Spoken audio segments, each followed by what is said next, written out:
Bagalkot by election ಹಾಗಾದ್ರೆ ಯಾರಾಗ್ತಾರೆ BJP ಅಭ್ಯರ್ಥಿ? ವೀರಣ್ಣ ಚರಂತಿಮಠ ನಡುವೆ HP Pujar fight. Bagalkot by ಎಲೆಕ್ಷನ್ಗೆ ಸಕಲ ರೀತಿಯಲ್ಲೂ ಕೂಡ ಸಿದ್ಧತೆಯನ್ನ ಮಾಡಲಾಗ್ತಾ ಇದೆ. ಕಾಂಗ್ರೆಸ್ ಬಿಜೆಪಿ ಇಬ್ಬರು ಕೂಡ ಸಿದ್ಧತೆಯನ್ನ ಮಾಡ್ಕೊಳ್ತಾ ಇದ್ದಾರೆ. ಹಾಗಾದ್ರೆ ಬಿಜೆಪಿ ಅಭ್ಯರ್ಥಿ ಯಾರಾಗ್ತಾರೆ? ಬಿಜೆಪಿಯ ಈ ಇಬ್ಬರು ನಾಯಕರಲ್ಲಿ ಯಾರಿಗೆ ಟಿಕೆಟ್ ಸಿಗತ್ತೆ? ಈಗ ಬಾಗಲಕೋಟೆ ಮತಕ್ಷೇತ್ರದಲ್ಲಿ ಉಪ ಚುನಾವಣೆಯ ಕಾವು ರಂಗೇರ್ತಾ ಇದೆ. ಎಚ್.ವೈ. ಮೇಟಿ ನಿಧನದಿಂದ ಆ ಒಂದು ಬಾಗಲಕೋಟೆ ಕ್ಷೇತ್ರ ತೆರವಾಗಿದೆ. ಕಾಂಗ್ರೆಸ್ನಲ್ಲಿ ಮೇಟಿ ಪುತ್ರನಿಗೆ ಟಿಕೆಟ್ ಫಿಕ್ಸ್ ಆದ್ರೆ ಬಿಜೆಪಿಲಿ ಏನು ಹಾಗಾದ್ರೆ? ಯಾರಿಗೆ ಟಿಕೆಟ್? ಚರಂತಿಮಠಗ ಅಥವಾ ಎಚ್.ಪಿ. ಪೂಜಾರಿ ಕೊಡ್ತಾರಾ? ಅಶ್ವವೇಗ ನ್ಯೂಸ್ನಲ್ಲಿ ಬಿಗ್ ಪೊಲಿಟಿಕಲ್ ಬ್ರೇಕಿಂಗ್ ಇದು. ಬಾಗಲಕೋಟೆ ಬೈ ಎಲೆಕ್ಷನ್ ಯಾರಾಗ್ತಾರೆ ಬಿಜೆಪಿ ಅಭ್ಯರ್ಥಿ ಎಂಬ ಪ್ರಶ್ನೆ ಮೂಡ್ತಾ ಇದೆ. ಬಿಜೆಪಿ ಕಾಂಗ್ರೆಸ್ ಇಬ್ಬರೂ ಕೂಡ ಸಕಲ ರೀತಿಯಲ್ಲೂ ಕೂಡ ಸಿದ್ಧತೆಯನ್ನ ಮಾಡ್ಕೊಳ್ತಾ ಇದ್ದಾರೆ. ಈಗ ಸದ್ಯಕ್ಕೆ ಎಚ್.ವೈ. ಮೇಟಿ ನಿಧನದಿಂದ ಈ ಒಂದು ಬಾಗಲಕೋಟೆ ಕ್ಷೇತ್ರ ತೆರವಾಗಿದೆ. ಸದ್ಯಕ್ಕೆ ಕಾಂಗ್ರೆಸ್ನಿಂದ ಎಚ್.ವೈ. ಮೇಟಿ ಅವರ ಪುತ್ರನಿಗೆ ಟಿಕೆಟ್ ಅನ್ನ ನೀಡಲಾಗಿದೆ. ಅನುಕಂಪದ ಆಧಾರದಲ್ಲಿ ಗೆಲ್ಲುವ ಸಾಧ್ಯತೆ ಇರೋದ್ರಿಂದ ಪುತ್ರನಿಗೆ ಟಿಕೆಟ್ ನೀಡಲಾಗಿದೆ. ಹಾಗಾದ್ರೆ ಬಿಜೆಪಿಯಲ್ಲಿ ಯಾವ ರೀತಿ ಸಿದ್ಧತೆಯನ್ನ ಮಾಡ್ಕೊಳ್ತಾ ಇದ್ದಾರೆ? ಈಗ ಬಿಜೆಪಿಯಲ್ಲೂ ಕೂಡ ಬಹಳ ಪೈಪೋಟಿ ನಡೀತಾ ಇದೆ. ನಮಗ್ ಸ್ಥಾನ ಬೇಕು ಅಂತ ಕಚ್ಚಾಡ್ತಾ ಇದ್ದಾರೆ. ಹಾಗಾಗಿ ಯಾರಿಗೆ ಈ ಒಂದು ಟಿಕೆಟ್ ಅನ್ನ ನೀಡ್ತಾರೆ? ಉಪ ಚುನಾವಣೆಯಲ್ಲಿ ನಂಗೆ ಬಿಜೆಪಿ ಟಿಕೆಟ್ ಕೊಡಿ, ಇಲ್ಲ ಅಂದ್ರೆ ನನ್ನ ಬೆಂಬಲಿಗರಿಗೆ ಟಿಕೆಟ್ ಕೊಡಿ ಅಂತ ಮನವಿ. ಪಕ್ಷದ ಮುಂದೆ ಎಂಎಲ್ಸಿ ಎಚ್.ಪಿ. ಪೂಜಾರ್ ಪಟ್ಟು ಹಿಡ್ಕೊಂಡಿದ್ದಾರೆ. ಅತ್ತ ವೀರಣ್ಣ ಚರಂತಿಮಠರಿಂದಲೂ ಕೂಡ ಟಿಕೆಟ್ ಲಾಭಿಯನ್ನ ಮಾಡಲಾಗ್ತಾ ಇದೆ. ಆರ್ಎಸ್ಎಸ್ ಜೊತೆ ಚರಂತಿಮಠ ಉತ್ತಮ ಬಾಂಧವ್ಯವನ್ನ ಹೊಂದಿದ್ದಾರೆ. ಪಕ್ಷದ ದೆಹಲಿ ರಾಜ್ಯ ನಾಯಕರ ಜೊತೆಗೂ ಉತ್ತಮ ನಂಟಿದೆ. ಯಾರಿಗೆ ಕೊಡೋದು, ಯಾರಿಗೆ ಬಿಡೋದು ಟಿಕೆಟ್ ಹಾಗಾದ್ರೆ ಎಂಬ ಗೊಂದಲದಲ್ಲಿದ್ದಾರೆ. ಅಡಕತ್ತರಿಯಲ್ಲಿ ಸಿಲುಕಿದ ರಾಜ್ಯ ಬಿಜೆಪಿ ನಾಯಕತ್ವ. ಒಂದು ತೂಕ ವೀರಣ್ಣ ಚರಂತಿಮಠ ಪರವೇ ನಾಯಕರ ಒಲವಿದೆ. ಹಾಗಾಗಿ ಏನು ಮಾಡ್ತಾರೆ ಅಂತ ನೋಡ್ಬೇಕಾಗತ್ತೆ.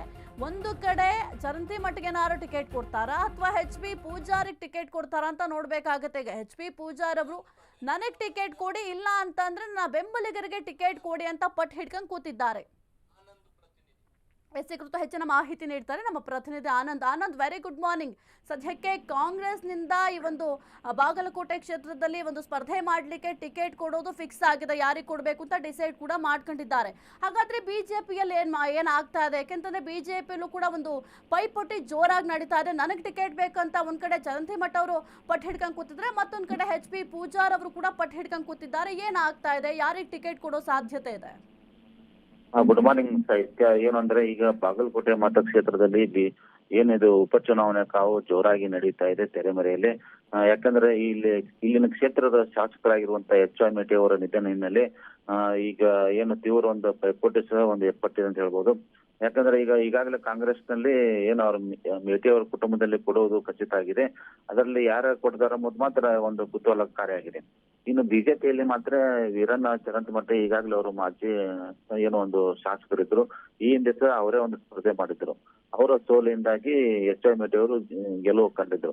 ಈಗ ಮತ್ತೆ ಅವರೇ ಸ್ಪರ್ಧೆಗಿಳಿಬೇಕಂತ ಪ್ರಯತ್ನ ನಡೆಸಿದ್ದಾರೆ. ಇದರ ಮಧ್ಯೆ ಸಹ ಒಂದು ಬಿಜೆಪಿಯಲ್ಲಿ ಪೈಪೋಟಿ ಸಹ ಒಂದು ಏರ್ಪಟ್ಟಿದೆ. ಅಂದ್ರೆ ಈಗಾಗಲೇ ವಿಧಾನ ಪರಿಷತ್ತಿನ ಸದಸ್ಯರಾಗಿರುವಂತಹ ಪಿ.ಎಚ್. ಪೂಜಾರ್ ಅವರು ಸಹ ನಮಗೆ ಟಿಕೆಟ್ ಕೊಡಿ, ಇಲ್ಲವಾದ್ರೆ ನಮ್ಮ ಬೆಂಬಲಿಗಾದ್ರೂ ಟಿಕೆಟ್ ಕೊಡಿ ಅಂತೇಳಿ ಹೈಕಮಾಂಡ್ಗೆ ಒತ್ತಡದವರು ತಂತ್ರ ಮಾಡ್ತಿದ್ದಾರೆ. ಹೀಗಾಗಿ ಬಿಜೆಪಿಯಲ್ಲೂ ಸಹ ಒಂದು ಏನು ಗೊಂದಲಮಯ ವಾತಾವರಣ ನಿರ್ಮಾಣ ಆಗಿದೆ.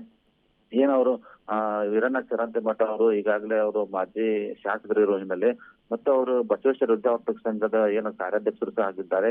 ಈ ಹಿನ್ನೆಲೆ ಅವ್ರಿಗೆ ಸಾಕಷ್ಟು ಒಂದು ಗ್ರಾಮೀಣ ಭಾಗದಲ್ಲೂ ಸಹ ಒಂದು ಏನು ಅವ್ರಿಗೆ ಸಹಕಾರ ಇದೆ, ಸಾಕಷ್ಟು ಒಂದು ಪ್ರೋತ್ಸಾಹ ಇದೆ. ಈ ಹಿನ್ನೆಲೆಯಲ್ಲಿ ಅವರು ಈ ಬಾರಿ ಗೆಲುವು ನಮ್ಮದಾಗದೆ ಇದೆ. ಹೈಕಮಾಂಡ್ಗೆ ನಮ್ಗೆ ಕೊಡೋದಕ್ಕೆ ಟಿಕೆಟ್ ಅಂತ ಅವರು ಸಹ ಒಂದು ಈಗಾಗಲೇ ಹಿಡಿತಾರೆ. ಹೀಗಾಗಿ ಈ ಬಿಜೆಪಿಗೆ ಇಬ್ಬರ ನಡುವೆ ಒಂದು ತಿಕ್ಕಾಟದಿಂದಾಗಿ ಒಂದು ತಲೆನೋವಾಗಿದೆ. ಮತ್ತೆ ಇಬ್ಬರು ಸಹ ಅವರು ಪರಸ್ಪರ ಏನು ಸ್ಪಂದನೆ ಇಲ್ಲ, ಅಂದ್ರೆ ಸರಿಯಾಗಿ ಒಬ್ರು ಮಾತುಕತೆ ಇಲ್ಲ. ಒಬ್ರಿಗೊಬ್ರು ನಾವೊಂದು ತೀರಾ ನೀವೊಂದು ತೀರಾ ಅನ್ನೋ ರೀತಿಯಲ್ಲಿ ಇದ್ದಾರೆ.